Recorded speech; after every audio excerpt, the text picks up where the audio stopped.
point que je vais aborder avec vous, c'est l'affaire Adji Sarr, Ousmane Sonko.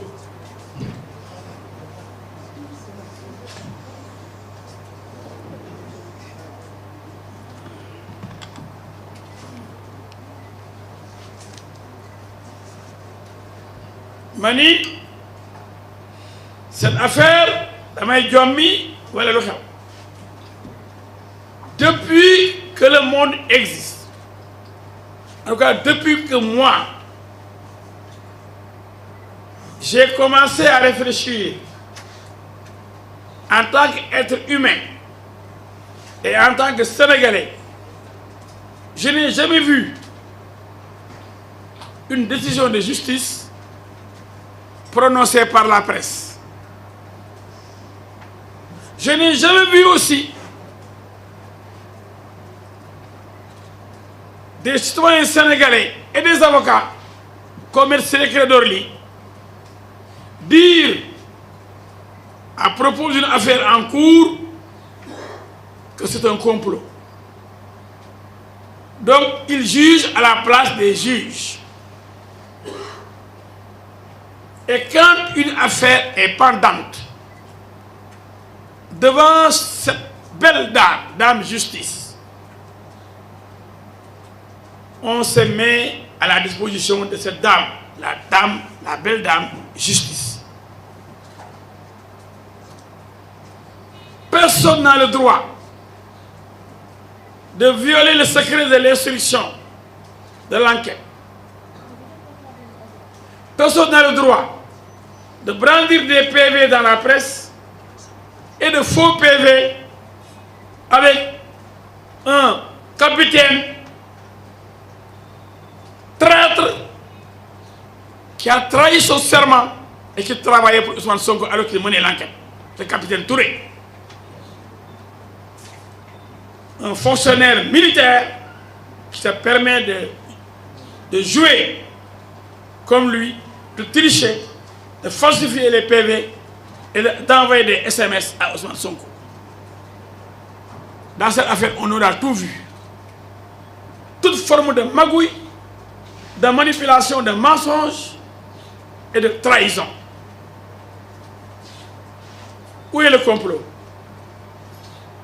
Je m'adresse à mon confrère Ciré Clédor Ly et à tous ceux qui lui ont emboîté les pas pour dire oui, M. Ciré Clédor Ly dément M. El Hadji Diouf. Et il dit, je le cite, c'est mon ami, je l'aime bien, que cette affaire-là, on n'a qu'à l'enterrer, c'est un complot. Mais lui, c'est lui le juge. Moi, je crois que Ciré Clédor Ly n'est pas un juge. C'est un avocat. Et un avocat se permet, dans une affaire qui est en cours, de donner la sentence. On n'a qu'à l'enterrer. Il y a eu des morts, c'est un complot. Mais les enquêteurs, les juges, ils servent à quoi? Maintenant, ce sont les avocats et ceux qui ont des sites comme Pape Alé Niang, Ahmed Aïdara, un syndicaliste, comme l'a dit l'autre là, Saourou Sène, qui n'a même pas 1%, mais qui fait le tour des télé et des radios pour dire affaire de Kalatena. Dans Mbodj, je vais le citer. Ce sont des mercenaires qui ont été utilisés pour faire le tour des télé et des radios pour dire PV Bangini. On a dit que Nangam, il n'y a rien. À la place des juges, ils ont jugé.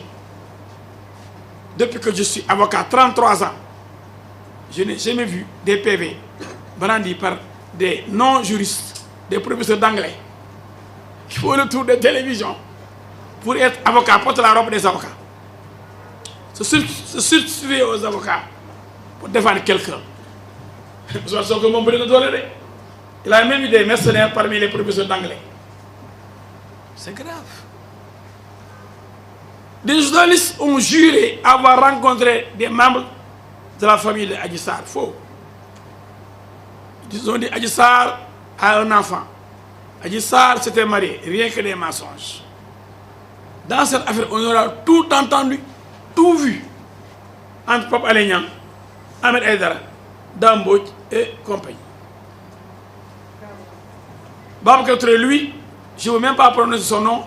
Je n'ai jamais vu, depuis que je suis né, un menteur de la trempe de ce Babacar Touré-là. Il a osé affirmer que Mademoiselle Adji Sarr a quitté la maison de son tonton d'avocat.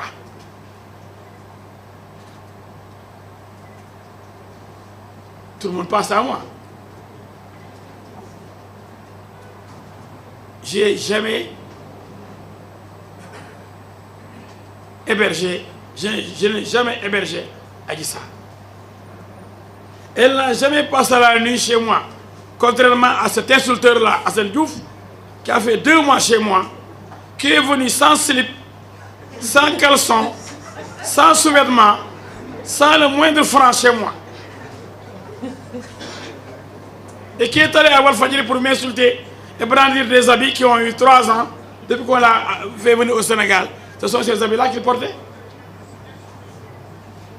Non seulement il est ingrat, parce que quand même, bon, il y a des qui a l'aéroport, l'aéroport, rien de pour nekk police à 3 h du matin, finalement. Avec la DIC, on l'a amené chez sa maman. Je pense à sa maman qui est malade, qui ne peut même pas bouger. On ne savait pas où Assane Diouf pouvait dormir. Parce qu'il n'a même pas une case chez lui à l'époque. Maintenant, je ne sais pas s'il a une case. Son grand frère, que je respecte beaucoup, m'a dit, si vous pouvez le trouver quelque part où dormir, jusqu'à demain, on verra. J'ai dit d'accord. Parce qu'il était en danger. Je l'ai amené chez moi. J'ai fait descendre mon enfant, mon fils, qui habitait le 2e étage. Lui seul était au 2e étage, en train de fumer le chanvre indien tous les jours. Un vrai drogué. C'était insulteur public. C'est pourquoi je lui en veux pas. C'est un fou. Parce que c'est la drogue qui l'a rendu fou. Donc je n'ai pas répondu à un fou qui a, pendant plus de 2 mois, dormi chez moi, mangé chez moi, et qui m'a dit le jour de son arrivée, doo ma dimbale ma jox sama yaay dara doo ma lebal 200 000. Je lui remets 200 000 ndeysaan jox sa yaay sëriñ amoo dara jël ay jean jox ko jël sous-vêtement jox ko jël ay polo jox ko sur tabaski jox ko bassin bu bees tàq couleur crevette ak dàllam.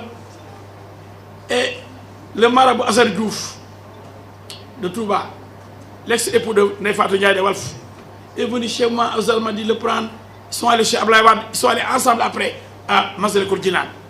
C'est ça Assane Diouf là qui va dire. Non seulement je l'ai défendu au tribunal, je l'ai fait libérer 2 fois. C'est lui qui va voir Papa Ndiaye, le plus tordu des journalistes, qui a même fait la prison récemment pour avoir volé, escroqué des Sénégalais et avoir dénigré des procureurs et des juges. Je n'ai jamais vu un journaliste aussi menteur et aussi malhonnête que Papa Ndiaye. Je ne sais pas pourquoi, parce que lorsqu'il est revenu, on l'a repris là-bas à Walfadjri. On aurait dû le licencier pour faute lourde. Mais je vois que Walfadjri, que j'aime bien, de mon ami Feu Sidi Niass, c'est l'ami. Walfadjri fait preuve de complaisance vis-à-vis de Pape Ndiaye, qui raconte n'importe quoi. Il avait dit que Adji Sarr était malade, qu'on avait porté plainte contre moi et les gens qui la défendent.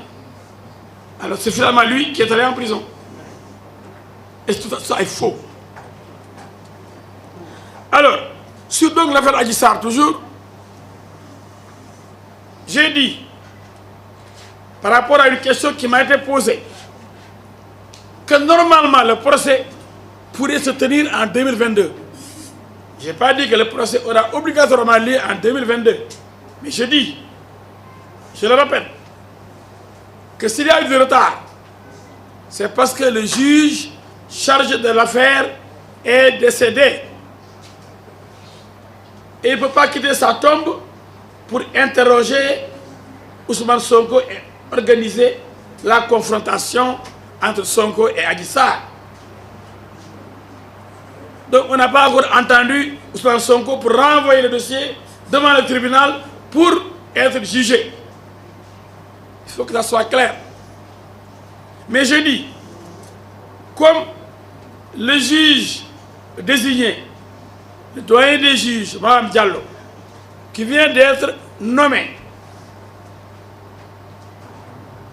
prendra fonction en début d'année, janvier. Il va certainement interroger Ousmane Sonko, organiser une confrontation avec Adji Sarr ayant déjà été entendu. Et après quoi, ce dossier, avec les tests ADN qui seront faits, donc immédiatement on pourra le renvoyer pour être jugé. C'est pas compliqué. Il n'y a que deux protagonistes. Adji Sarr, Ousmane Sonko, et peut-être la dame Nané Khady, complice, qui a été inculpée de complicité, de viol, d'incitation à la débauche et de prosélytisme. Mais comme les Khadija ici est malhonnête, mais je l'ai même entendu se contredire. Ça fait quelques jours, lorsqu'on a dit qu'on lui va restituer son passeport, elle a dit que ce n'est pas vrai. Pourtant, elle a dit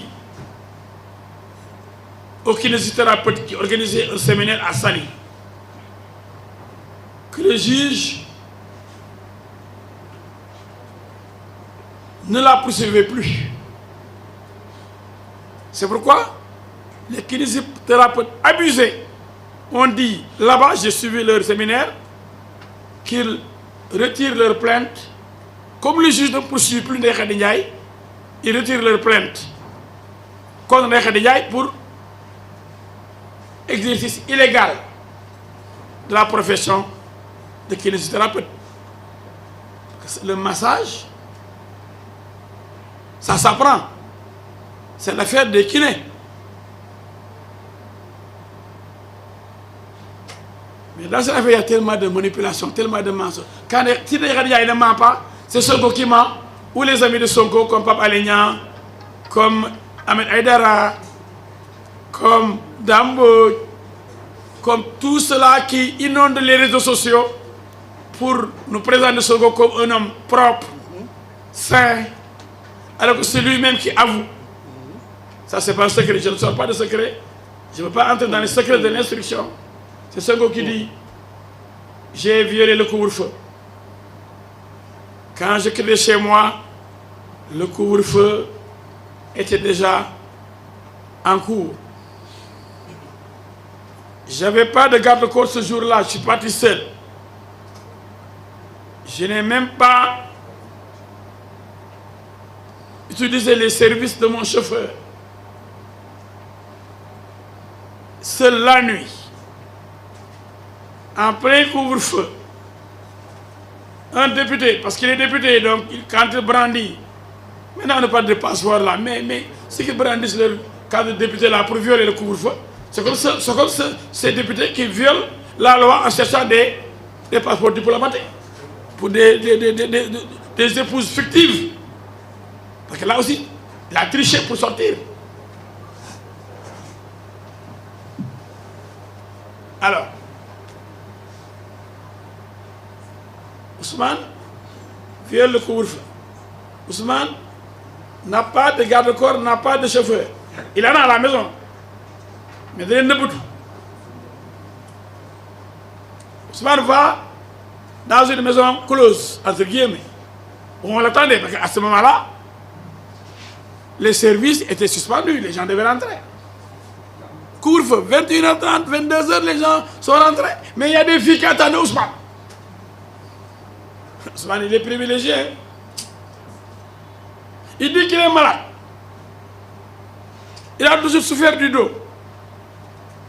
Mais Adji Sarr n'a pas de connaissances kinésithérapeute. Adji Sarr n'est pas médecin. Adji Sarr n'est même pas infirmière. Adji Sarr ne peut soigner personne. Peut-être qu'elle peut caresser.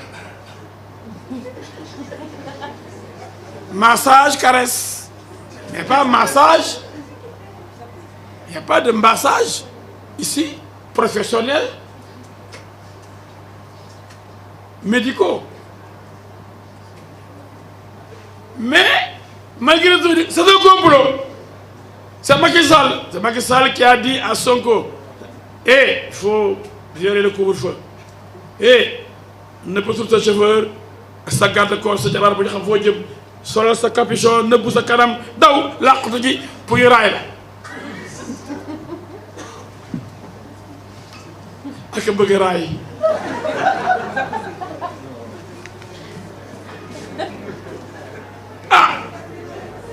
plein couvre-feu mënoo muñ vous dites que vous avez un mal